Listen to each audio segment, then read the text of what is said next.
You want to know why I'm such a great cook? Don't laugh. I'm going to show you. No! When you're a kid, a lot of things in movies just fly over your head, and honestly, that's part of the magic of childhood.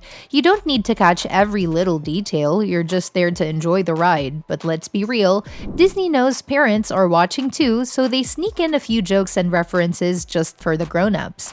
Today, we're diving into Disney moments only adults notice. We're talking about those clever jokes, hidden details, and sneaky references in Disney and Pixar movies that totally went over our heads as kids. From Frozen to Aladdin to Toy Story, these moments were definitely meant for the older crowd. And hey, did you catch any of these as a kid? If so, flex in the comments below. So let's start with Frozen 2013. Anna and Kristoff's little exchange about Hans is pretty funny, but there's definitely something more going on there. Kristoff grills Anna on basic details about her so-called true love, even down to his shoe size. Her response? Foot size doesn't matter. Now sure, on the surface, that just sounds like a quirky joke, but let's be real, it's probably a cheeky nod to the whole size doesn't matter debate that's been around forever. And it's not the only moment in the film where things get a little suggestive.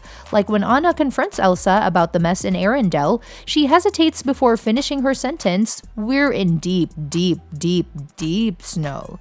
You can't tell me that didn't sound like she was about to say something else entirely. Jumping back in time to Fantasia 1940. This one's a classic, but it hits differently depending on your age.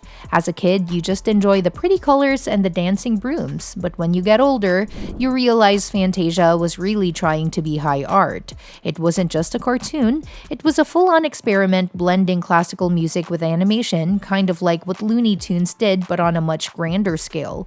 And while kids might still appreciate it, the whole concept really lands better with adults who get the deeper artistic ambition behind it. Then we've got Aladdin 1992, which is a whole different kind of story.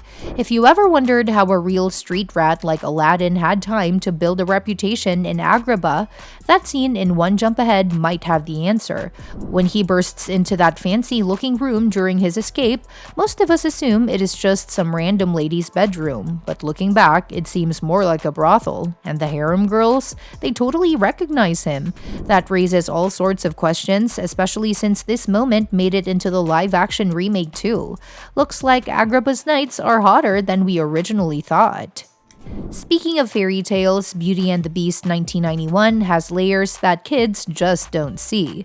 When you're young, it's a magical love story with talking furniture, but when you rewatch it as an adult, you start reading into it more. Belle is someone a lot of people relate to, whether it's because she feels out of place in her town or because she wants more than what life has handed her. And the Beast? He's basically the ultimate self-doubt personified, someone who believes he's too monstrous to be loved. It's one of those Disney movies that somehow gets better the older you get. Then there's Ratatouille 2007, which sneaks in a joke that flies over most people's heads. Linguini tries to confess to Colette that a rat controls his every move, but he stumbles over his words. "I have this tiny little..." Before he can finish, Colette glances downward. It's such a quick moment, but if you catch it, you realize what she thought he meant. And honestly, given how awkward Linguini is, that misunderstanding is hilarious. Now, The Emperor's New Groove 2000 is packed with jokes, but one in particular is, let's say, layered. After a long day, Kronk stretches out under a tiny little tent. At first, it's just a visual gag about how ridiculous he looks under something so small, but then you notice where the tent is placed, right over his lower half. And just like that, we're talking about pitching a tent. Whether you catch it or not, the joke works either way, which is why Disney's humor is so sneaky. Of course, Disney also knows how to hit deep emotional beats. The Lion King 1994 is a great example. As a kid, you understand that it's sad when Mufasa dies, but you don't fully grasp the weight of it. Watching it as an adult, though, it's brutal. Themes of loss, guilt, and redemption hit way harder, making you appreciate just how well-crafted the story really is. A Goofy Movie 1995 is another one that changes depending on your perspective. Kids see it as a fun adventure, but adults can't help but relate to Goofy just trying to connect with his growing son. There's this moment where Goofy tells Max that no matter how old he gets, he'll always be his son. That kind of thing means way more when you're older and realize how fast time flies. Then we have A Bug's Life 1998, which low-key borrowed its entire premise from Seven Samurai. Both tell the story of an underdog rallying a group of warriors to defend their home from invaders. It's a cool homage, but unless your kid is a cinephile, they probably won't catch it. Meanwhile, Alice in Wonderland 1951 is basically a trippy fever dream. A girl eats random food, drinks suspicious liquids, and ends up in a world filled with bizarre creatures. Sounds an awful lot like an acid trip, doesn't it? The movie doesn't even try to be subtle about it, especially with that hookah-smoking caterpillar. No wonder it got a second wind in the 1970s. If you thought Alice was dark, The Hunchback of Notre Dame 1996 takes it up a notch. Frollo isn't just an evil villain, he's downright disturbing. He kills Quasimodo's mother, locks him away, and then spends the entire movie obsessed with Esmeralda in the creepiest way possible. As a kid, you don't fully get how messed up he is. As an adult, though, he's hands down one of the worst villains Disney's ever created. Tarzan 1999 also has some surprisingly dark elements.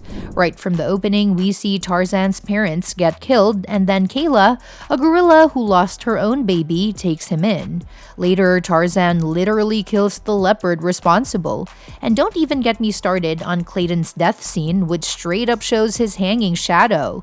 It's intense, but somehow as an adult you appreciate the story even more. Inside Out 2015 sneaks in a clever joke that only certain audiences will catch. When disgust insists there aren't any bears in San Francisco, Anger quickly corrects her, saying he saw a really hairy guy who could definitely be considered one. Now, if you know your slang, you know that bear is a term for a big, hairy gay man, and given San Francisco's history with LGBTQ+ culture, the joke lands perfectly. Even Hercules 1997 throws in a joke that kids probably don't get. During his date with Meg, Herc casually mentions a play about Oedipus, which, if you know Greek mythology, is all kinds of awkward. Luckily, most kids have no idea what he's talking about. Then there's Toy Story 1995, which has some surprisingly risque humor. Remember Sid's Frankenstein-like toy creations? One of them is a fishing pole with 2 doll legs. It's a visual pun on a very specific profession, and when you see it, you can't unsee it. And in Toy Story 2, Buzz's reaction to Jessie literally makes his wings pop. Yeah, they went there. And that's that for today's video. Thanks for watching, and we'll see you in the next one.